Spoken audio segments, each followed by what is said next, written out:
تعالیٰ قرآن اور سنت کی روشنی میں سب سے پہلی بات یہ ہے کہ جو کہا جا رہا ہے کہ ملاقات نہیں کرنا، دیکھیے یہ میرے سامنے جو کتاب ہے یہ ہے صحیح مسلم، یہ دیکھیے آپ، یہ صحیح مسلم ہے، یہ بخاری شریف کے بعد سب سے اہم ترین کتاب ہے حدیث شریف کی۔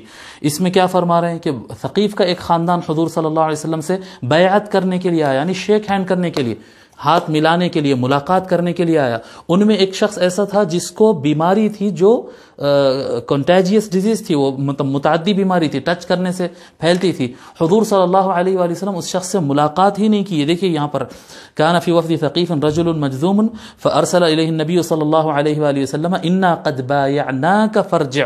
حضور صلی اللہ علیہ وسلم فرمائے ہم ملاقات کیے بغیر ہی وہیں سے فرما دیے ہم نے آپ کی بیعت کو قبول کر لی ہے، آپ کو بیعت کر لی ہے، لہذا آپ پلٹ جائیے۔ میرے محترم بزرگوں اور دوستو، ایسے وقت میں ملاقات نہیں کرنا سنت ہے، اور ہاتھ ملانا کیا ہے؟ جب سلام کرتے ہیں ہاتھ ملانا، مصافحہ، شیک ہینڈ کرنا، یہ سنت ہے۔ شیک ہینڈ کرنا سنت ہے، اور ایسے مواقع پر شیک ہینڈ نہیں کرنا سنت ہے۔ یہ بات آپ ذہن میں رکھ لیجئے۔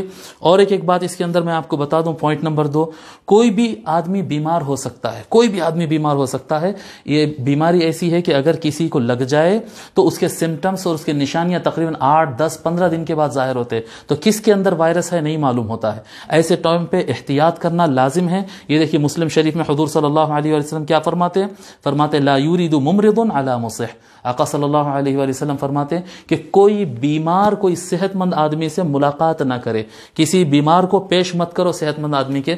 یہ اس وقت کے لیے ہے یہ احکام جبکہ بیماری پھیلنے والی بیماری ہو۔ یہ حضور صلی اللہ علیہ وآلہ وسلم کے فرامین ہمارے سامنے ہیں۔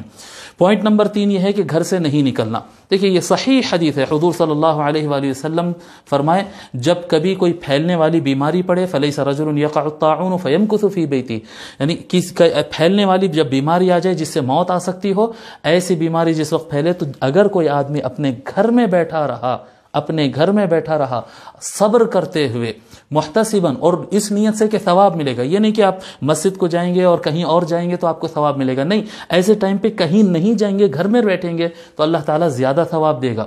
جی یعلم انہ لا یصیب الا ما کتب اللہ لہ، اس کا مطلب یہ نہیں ہے کہ اس کا ایمان کمزور ہے، اس کو یقین ہے، حضور صلی اللہ علیہ وسلم فرما رہے ہیں اس کو یقین ہے کہ اس کو وہی ہوگا جو اللہ نے لکھا ہے، اس کے باوجود وہ گھر میں بیٹھتا ہے، احتیاط کرتا ہے۔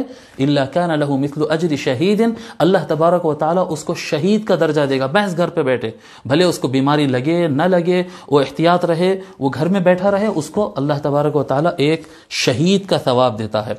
پوائنٹ نمبر 4، اگر کسی کو بیماری لگ جائے، اگر کوئی شخص کو بیماری لگ جائے اور اس کو چھینک آ رہی ہو، نزلہ جا رہا ہو، یا کوئی ایسے آثار گلے میں محسوس ہو رہے ہیں، اس کے باوجود گھر میں بیٹھا ہوا ہے، نہیں بھائی کوارنٹین میں لے جا کے ڈال دیں گے، آئسولیشن میں لے جا کے ڈال دیں گے، الگ کر دیں گے، بلکہ اگر گھر میں بیٹھا ہوا ہے تو ان بیماری پھیلانے والا بن جاتا ہے۔ یہ بہت بڑا گناہ ہے۔ حضور صلی اللہ علیہ وسلم ہرگز اجازت نہیں دیے کہ آدمی بیمار ہو اور گھر میں بیٹھا رہے، نہیں۔ حضور صلی اللہ علیہ وآلہ وسلم سے صحابہ پوچھے یا رسول اللہ الا نتداوی، یا رسول اللہ بیمار ہوئے تو ہم علاج نہیں کر کے بیٹھے رہنا کیا؟